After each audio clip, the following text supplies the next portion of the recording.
I, 26 female, have been with my husband Caden, 26, for 8 years, and we've been married for 4. We have a toddler together and we're expecting baby number 2. My relationship with Caden's brother and his wife has never been great. She got really weird around me pretty quickly and things soured from there. Caden told me his sister-in-law was jealous that I hit it off so well with his mom and sister, but especially his sister, and that his brother has always kind of followed his wife's lead. His sister-in-law has been around the family since she was a kid, and she and my brother-in-law have been together since high school. She always thought she would be like the second daughter of the family, but sister-in-law and her have always clashed a little and were never tight. Caden has been great about standing up for me when needed, and he shut down his sister-in-law on more than one occasion when she was being rude. One of the things that has resulted from all this is Caden's sister-in-law insisted I will never be her children's aunt. They have specifically been told I am not their aunt, and they're not to call me Aunt Emmy. I've been kept at a distance from the kids during family gatherings, and generally sister-in-law will ensure I don't interact with her kids. Caden sees them less because he refuses to have me leave our home so they can visit, something his sister-in-law tried to insist on. My relationship with my sister-in-law, Caden's sister, is the best though, and we are close.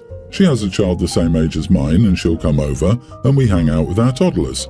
Since she's here so often, I will often have enough food for both kiddos. She's picked up some inspiration from me on how to introduce food to toddlers since she said her kiddo eats better since they started hanging out with us. She mentioned it at a family dinner recently because her parents commented on how much better her kiddo was eating too, and the different plates she used. She said it was all thanks to me and was saying how she really owed me one. Caden's sister-in-law asked why she hangs out with me so much and never spends time with her. It brought up some of the underlying issues simmering around between us. She then asked why I never do that for her kids and why I'm not sharing my vast knowledge with her. Caden jumped in and said she had made her feelings clear about me and has ordered me to stay away from her kids, so how am I supposed to do any of that with her or them? The next day she asked if the kids could come over for lunch and I said no. She asked about another day and I said no again. She then told me I was an idiot and excluded her kids. I told Caden what happened and he talked to his brother, or more like fought with him. I do feel kinda bad for the kids and would love to get to know them better, but I don't trust their parents in any of this. Am I the idiot for refusing to feed my husband's nieces and nephews? Not the idiot. She's jealous and now wants to hone in on what you and other sister-in-law are doing. I bet if you did have them over, the food wouldn't be right and she'd have all sorts of demands and she would expect your family to pay for it, or she'd drop them off and disappear for the day. She wants a free babysitter and free food for her kids. Good for you and your husband putting a stop to it even starting. If anything, her family should ask if your kids could come over so you would have a break, being pregnant and all. Caden's sister-in-law insisted I will never be her children's aunt. They have specifically been told I am not their aunt and they are not to call me Aunt Emmy. Wow, now they want to have it both ways, or to put it another way, take advantage of your good nature. This is probably why you get on well with Mom and Sis. You're a nice person, and they don't seem to like the sister-in-law as much. They see her for what she really is. Yeah, I tell her I'd only do it if she FaceTimes with the kids and apologizes for her behavior in front of them and tells them she was wrong to tell them not to call her Aunt Emmy. She'd never do it because her pride wouldn't let her. On the slim chance she did do it, it opens up a whole other door where sister-in-law will forever have to own up to her idiocy. I have a friend Bella who's late 20s and has a toddler and a baby. She constantly laments that the village doesn't exist anymore and people aren't helping her and her partner with their baby the way they used to in past generations. How selfish it is and how terrible society is now. She's bitter her mother won't retire and babysit the kids for free, but her mother is only in her mid-50s and can't afford to retire yet. She constantly complains she can't travel or enjoy her life anymore because she doesn't have a village. After years of this, I told her I was glad we'd moved away from that because the village that parents romanticize was actually the unpaid labor of women.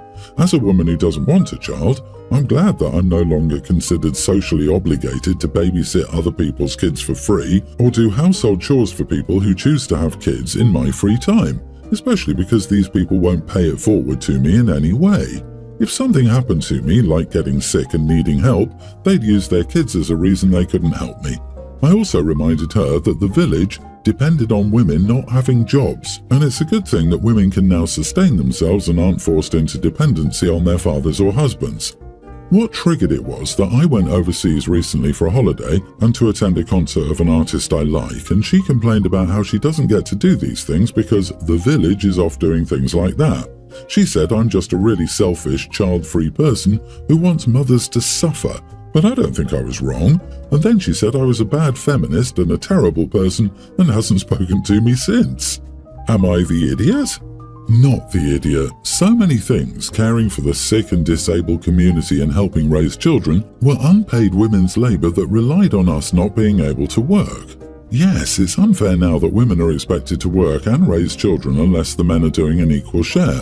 But in this case, it just sounds like your friend wasn't ready for the responsibility of a child. Yikes, your friend just called parenting suffering. Why did she have kids in the first place if this was too much for her? You're 100% right. When you have a kid, it's nice if you have help, but you should never rely on other people to raise your child in your place while you travel and enjoy life. Yeah, I kind of get the impression she thought they'd be cute little accessories she could take everywhere and then dump them on someone else whenever she wants a break, or it would be more fun to do something without them. I really hate how this village proverb is used by parents nowadays because they understand it as a complete one-way street. Village help with my kids, but my kids and I don't owe anyone anything. That's not the village model. Social obligation goes both ways, and with it, social control and the not-so-great things about close-knit communities.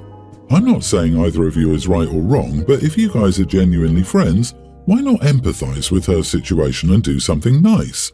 For example, you could communicate with the father and ask him if he can take a day to watch the kid while you two spend a day doing something fun. This helps her feel like there is a village and you don't have to babysit but have some time with a friend. Yeah, everyone's the idiot here. It probably shouldn't be on you to initiate this, but maybe she just needs a little love. I, 29 female, am getting married next May to my boyfriend of 11 years, 29. We've been engaged since the birth of our kid a few years ago. Due to a number of circumstances, chiefly finances, we have had a long engagement. I've been friends with Caitlin, 31 female, since grade school, and although we're not best friends, we've had a long and joyful friendship that means a lot to me. I went to Caitlin's wedding with her college sweetheart, which happened before she graduated at 23. Unfortunately, her husband was found in a bathroom stall with his co-worker at the reception. My heart broke for her, and I was part of her support system in the aftermath. She's now happily remarried with 2 kids of her own. In planning my wedding, the one thing I've been struggling with for years is the dress. My body image is poor and I have an unusually large chest that makes all clothes shopping awful, but I went thrift shopping last week and found the dress. It was everything I could have dreamed of, and it fits me. I literally fell to my knees crying in the dressing room. Right away, I sent a photo to everyone I could think of, including Caitlin. She called me immediately. I didn't see it then, but when I got home, I saw multiple missed calls and texts from Caitlin. So it's her wedding dress from her marriage to her ex. Apparently, she finally decided to let go of it. Since it was so long ago, I genuinely didn't recognize it. It's also not as if she goes around parading her wedding photos. Once she said it, I remembered right away. It also made sense, as one of the things she and I bond over is boob size. I tried to laugh it off, but she said, "I'm sure they'll let you return it under the circumstances." I felt sick because she obviously didn't want me to wear the dress, and I was already super attached to it. I stopped engaging for the rest of the night and talked it over with my fiancé and some other friends. Opinions are split. Some know how hard this process has been for me and think Caitlin is being petty. Honestly, I don't know. I get where she's coming from, but I literally cannot keep looking, and it was $30. I have a young child. I would love to spend wedding dress money on her instead. Some say it's not only a bad omen, but disrespectful to ask Caitlin to look at me in her dress. In my opinion, Caitlin has moved on and has a family. If the roles were reversed, I'd be thrilled for her. That said, I do understand that I could be the idiot by reminding a friend I do love of one of the worst days of her life. I tried talking to her about it the next day, but she's been firm on not attending my wedding if I wear the dress.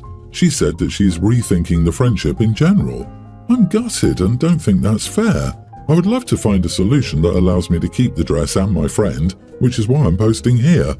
Am I the idiot? What can I do? No idiots here, but I wouldn't want to have anything to do with it. It's got bad energy. And I'm not one of those crystals and zodiac girls either, but the circumstances surrounding it would be enough for me not to want to be anywhere near it, not even if it were altered to be unrecognizable. Plus, it would hurt your friend terribly. You would be within your rights, technically, but is it worth it? Yeah, this is how I feel. I don't really believe clothes have energy, but considering what happened to the last bride while she was wearing the dress, I would not have any interest in wearing it for my wedding. If it were a random bride, that wouldn't matter to me, but a close friend too. That's like buying the house where your friend's parents were murdered or something. Every object has a past, but it's strange if it's a past connected to you directly. Can you imagine you at your wedding? You get married and then find your new husband cheating on you at the reception. That's got to be about the most painful way to find that out. Then your really good friend gets married and you must look at her in your dress. The dress you suffered through that day, a symbol of being so hurt and so wronged thrown in your face. Then you see that dress all over your social media, in your house, and probably on your phone. I completely get her not wanting to attend. You can wear it, but don't expect her to be there, congratulate you, or anything else. She may be okay seeing you eventually.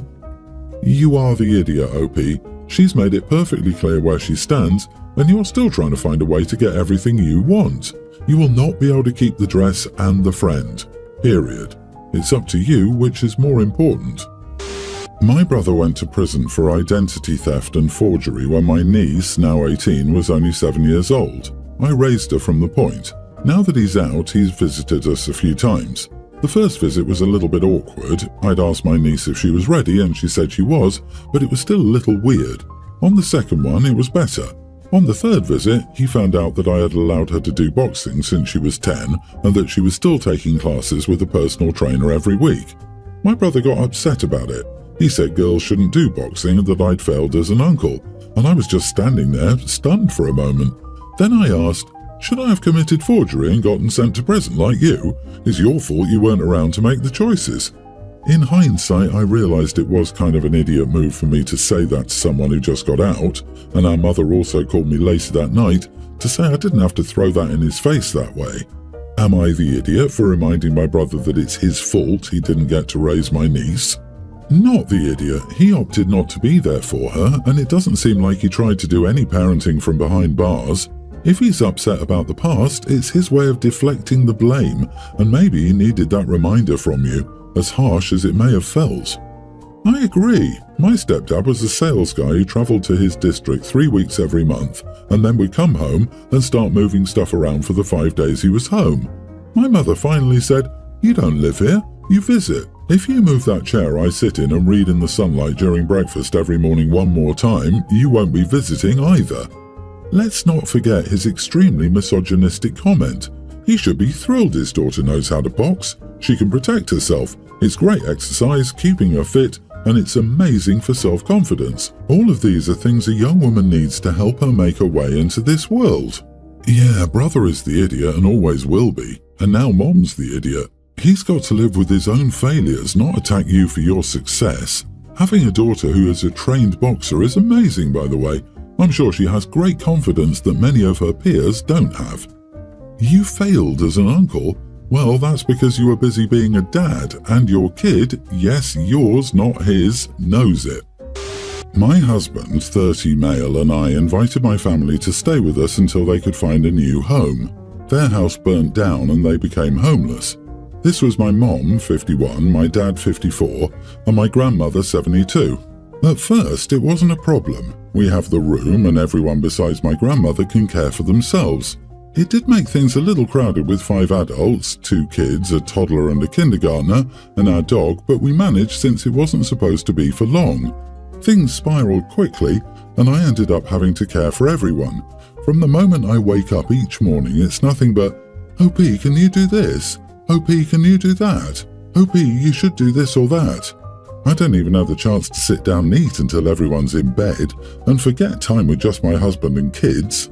It got worse a few days ago when we found out our dog was very sick and needed round-the-clock care for a while.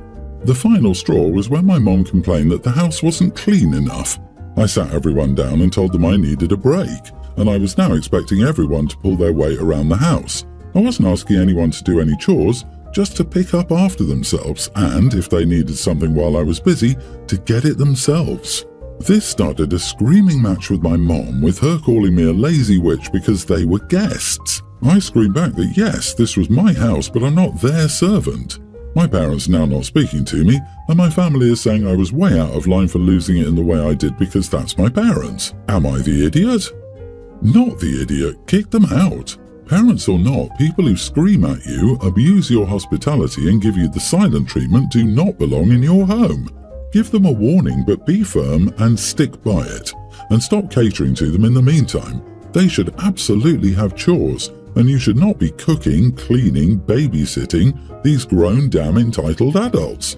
By the way, they aren't guests. They're using your hospitality because they're homeless. Those are very different things. Wait, do you mean the moment they become guests, they lose the ability to do anything for themselves? That's unique. Most folks visiting, not to mention having a free place to stay, do what they can to not be a burden. But here's your mom expecting white glove service.